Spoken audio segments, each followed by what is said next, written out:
Providing feedback on individualized student work is one of the major time constraints of teaching.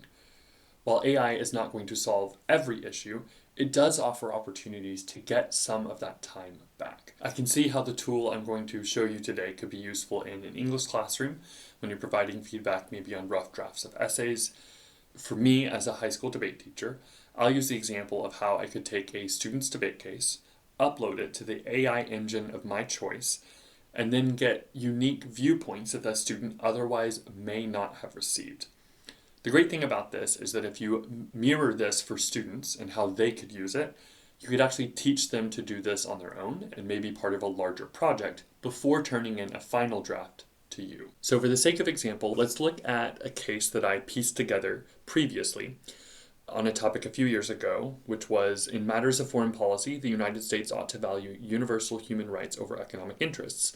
You can see, if you know anything about debate, that I've got the case structured here with evidence, which we refer to as cards that are highlighted individually.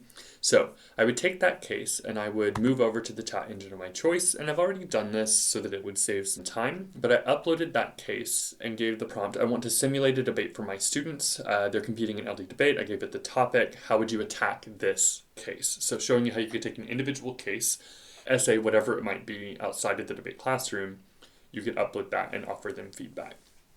I will caution you and say it's pretty much always going to be overly complimentary of you, and so I try to teach my students to ignore that part largely and get into the depth of the argumentation here. So the big picture, I like this actually. It says what they think that the key negative strategy could be. One thing that stood out to me that it has brought up was with the criterion being to protect the most vulnerable. That was the goal of that human rights type approach.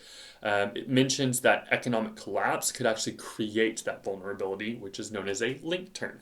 If you know nothing about debate, it's totally fine. Let me just say, this shows me that it's going to get students to think about argumentation in a way that they probably otherwise wouldn't have. So whether you were simulating a discussion, offering essay feedback, or in my case, trying to get my students to come across arguments that they wouldn't have come up with on their own, this can be a really useful tool.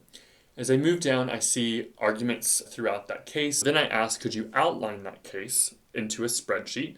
Here it gave me exactly what I asked for. And then as I moved down, it gave me the opportunity to expand it into a full flow style spreadsheet, which I asked it to do. And then it provided this for me. You can see that there was not a lot of formatting to this, but it did what I wanted based on the student speeches that would be given. Then over here, you can see that I took some time to go ahead and format it. In yellow, these columns are just because I'm not to that yet. We have the affirmative case that I formatted with some text wrapping and stuff to offer some space. And then on the neg constructive, applied that same text wrapping really to all of the cells. I put that in red just so we would see a clear dichotomy there between the affirmative arguments and the negative arguments. And then I bolded the arguments, this one about best protecting vulnerable populations, that I thought would be particularly useful. If there was something down here that I thought was useful, I could draw attention to it, of course, and then I could give that back to a student with some instructions there. Take out these two columns right here. Let me delete that. And then they could type in their responses, which would be the first affirmative rebuttal. They could type in their responses to this, response 1, and then they could continue on. And then they could take that document and upload that back in and continue the debate. The great thing about this too is that you could get them to take this chat log and share it with you so that you could see like how they went through and then the interactions that they had. That's going to teach you something about it, but then hopefully get the student to learn something from it as well. You can certainly personalize this to your own needs and experiences. I can see it being particularly beneficial when getting students to engage, like I said earlier, with a rough draft or before they went to, for me, their first debate tournament, so they could see some of the responses they would need to field ahead of that first tournament. Ideally, it's about getting students to engage with content on a deeper level than they otherwise would have. To be clear, I don't think that this tool should totally replace what it is that you do as a teacher in offering feedback.